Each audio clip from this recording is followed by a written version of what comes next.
State पर मैं हूं आपके साथ आदर्श तिवारी। बड़ी खबर आपको राजधानी रायपुर से बताते हैं, जहां विष्णुदेव साय छत्तीसगढ़ के नए मुख्यमंत्री बने हैं। विधायक दल ने सर्वसम्मति से अपना नेता चुना। सीएम चुने जाने के बाद विष्णुदेव साय ने बड़े ऐलान किए हैं। अटल बिहारी के जन्म दिवस पर किसानों को बोनस देंगे, ये बड़ा ऐलान विष्णुदेव साय की तरफ से किया गया है। और साय ने इस मौके पर कहा कि 2 साल के धान का बोनस दिया जाएगा। अटल बिहारी वाजपेयी की जयंती के मौके पर पीएम आवास योजना के तहत गरीबों के लिए 18 लाख मकान बनाएंगे। छत्तीसगढ़ की जनता से किए सभी वादे पूरे करेंगे। विष्णुदेव साय के सीएम के ऐलान के बाद उन्होंने बड़ा ऐलान कर दिया है और प्रधानमंत्री आवास योजना, जिसके जरिए से राज्य में चुनाव के वक्त भारतीय जनता पार्टी ने उस वक्त की भूपेश सरकार पर जमकर निशाना साधा था, कांग्रेस पार्टी पर जमकर निशाना साधा कि केंद्र की तरफ से जो प्रधानमंत्री आवास योजना के तहत गरीबों के घर बनाए जाने, उसकी राशि नहीं जारी की जा रही है, घर नहीं बनाए जा रहे। लेकिन अब बड़ा ऐलान कर दिया गया है विष्णुदेव साय, जो कि छत्तीसगढ़ के मुख्यमंत्री होंगे।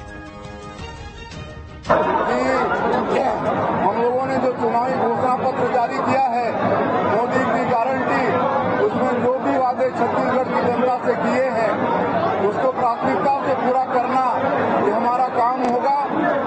पिछले 5 वर्षों में पूरे प्रदेश में 18 लाख लोग पक्का के मकान प्रधानमंत्री आवास से वंचित हुए हैं। सबसे पहला काम 18 लाख मकान की स्वीकृति होगा। और 25 दिसंबर जो हमारे छत्तीसगढ़ के निर्माता और भारतीय जनता पार्टी के संस्थापक स्वर्गीय अटल बिहारी वाजपेयी जी का जन्म दिवस है, उस दिन 2 साल का बोनस जो हम लोग की 15 साल की सरकार में नहीं दे पाए थे, 2 साल के दौरान जितने भी कृषक धान बेचे हैं, इनके सबके खाते में 2 साल का बोनस दिया जाएगा। ये सबसे पहले किया जाएगा और उसके बाद जो भी मोदी की गारंटी में हम लोगों ने वादा किया है, सबको हम लोग 5 वर्षों में पूरा करेंगे। छत्तीसगढ़ के नए सीएम विष्णुदेव साय राजभवन पहुंचे हैं। बीजेपी दफ्तर से सीधे राजभवन पहुंचे साय सरकार बनाने का दावा पेश करने पहुंचे। राज्यपाल से मुलाकात कर राज्यपाल को पत्र सौंपेंगे और सरकार बनाने का दावा पेश करेंगे। ये बड़ी खबर आपको बता रहे हैं। सीधा बीजेपी कार्यालय से वो अब राजभवन पहुंचे हैं। बीजेपी दफ्तर से सीधा राजभवन विष्णुदेव साय पहुंचे हैं। आज छत्तीसगढ़ में ऐलान किए गए तीनों पर्यवेक्षकों ने विधायक दल की बैठक ली, जिसके बाद विधायक दल का नेता विष्णुदेव साय को चुना गया। और विष्णुदेव साय को नेता चुने जाने के बाद ये तय हो गया कि वो राज्य के अगले मुख्यमंत्री होंगे, जिसके बाद वो अब सरकार बनाने का दावा पेश करने के लिए राज्यपाल से मिलने के लिए राजभवन पहुंचे हैं। और इस बड़ी खबर पर ज्यादा जानकारी के साथ मेरे सहयोगी अंकुश सीधा राजधानी रायपुर से जुड़े हुए हैं। अंकुश, क्या राजभवन पहुंच गए हैं विष्णुदेव साय? क्या राज्यपाल से उनकी मुलाकात हो रही है?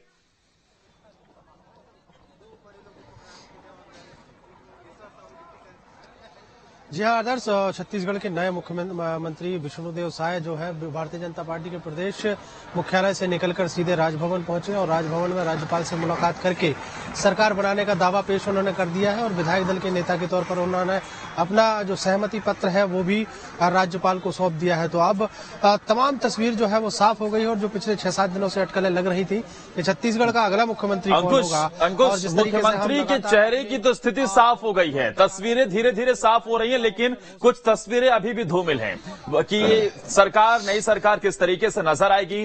क्या उत्तर प्रदेश वाला कोई फॉर्मूला इसमें अपनाया जाएगा? क्योंकि खबर इस तरीके की भी आ रही है कि 2 डिप्टी सीएम भी हो सकते हैं। तो 2 डिप्टी सीएम की रेस में क्या नाम चल रहे हैं? क्या ये खबर, इस पर अभी तक कुछ और बादल छटते हुए दिखाई दे रहे हैं?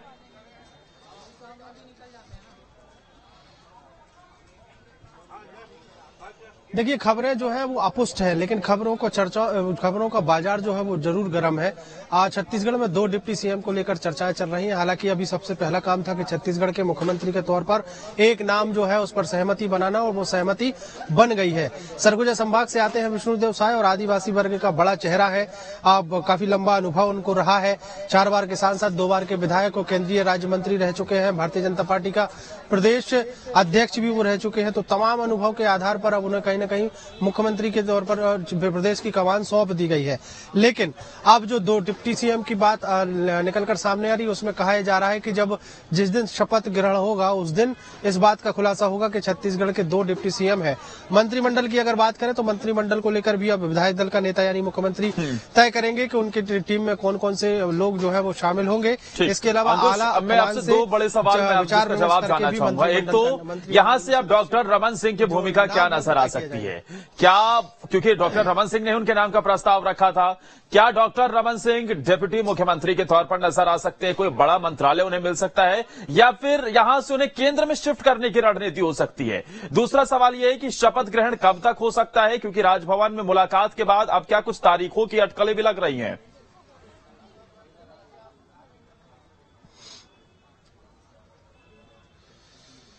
देखिए, जिस तरीके से आदर्श आपने सवाल किया है कि पूर्व मुख्यमंत्री डॉक्टर रमन सिंह किस भूमिका में रहेंगे, स्वाभाविक तौर पर पूर्व मुख्यमंत्री डॉक्टर रमन सिंह बड़ी भूमिका में रहेंगे और बड़ी भूमिका में वो अब तक रहे हैं।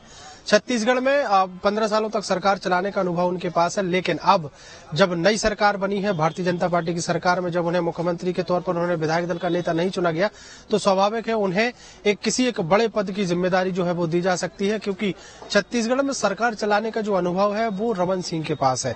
ऐसे में विष्णुदेव साय के पास बतौर मुख्यमंत्री सरकार चलाने का बहुत ज्यादा अनुभव अभी नहीं है, लेकिन जब तक लोकसभा का चुनाव आएंगे तब तक मुख्यमंत्री के तौर पर विष्णुदेव साय कहीं न कहीं सलाह के रूप में या सरकार चलाने के अनुभव के तौर पर पूर्व मुख्यमंत्री डॉक्टर रमन सिंह से सलाह जो है वो लेते हुए नजर आएंगे। लेकिन जिस तरीके से छत्तीसगढ़ में बड़े पदों की अगर बात है तो उस लिहाज से अगर देखा जाए कि लोकसभा चुनाव नजदीक है, लोकसभा चुनाव में कहीं न कहीं पूर्व मुख्यमंत्री डॉक्टर रमन सिंह को बड़ी जिम्मेदारी दी जा सकती है। इस तरीके की अटकलें जो है वो लगाई जा रही है। फिलहाल अब जिस तरीके से राज्यपाल से मुलाकात हुई है मुख्यमंत्री विष्णुदेव साय की, तो स्वाभाविक तौर पर अब डेट को लेकर चर्चा हुई है और माना जा रहा है कि बहुत जल्द 12 या 13 दिसंबर को शपथ ग्रहण समारोह भी रखा जा सकता है। अंकुश, आपके सूत्र क्या बता रहे हैं? ये इस मंत्रिमंडल का स्वरूप क्या हो सकता है? ये कैबिनेट विष्णुदेव साय की किस तरीके से नजर आ सकती है? क्योंकि सीएम फेज के ऐलान होने के बाद ही विष्णुदेव साय ने एक बड़ा ऐलान तो जरूर कर दिया है कि अटल बिहारी वाजपेयी की जयंती के मौके पर बोनस का ऐलान हो गया है और वो किसानों के खातों में बोनस की राशि डालने वाले हैं। लेकिन क्या स्वरूप होगा मंत्रिमंडल का?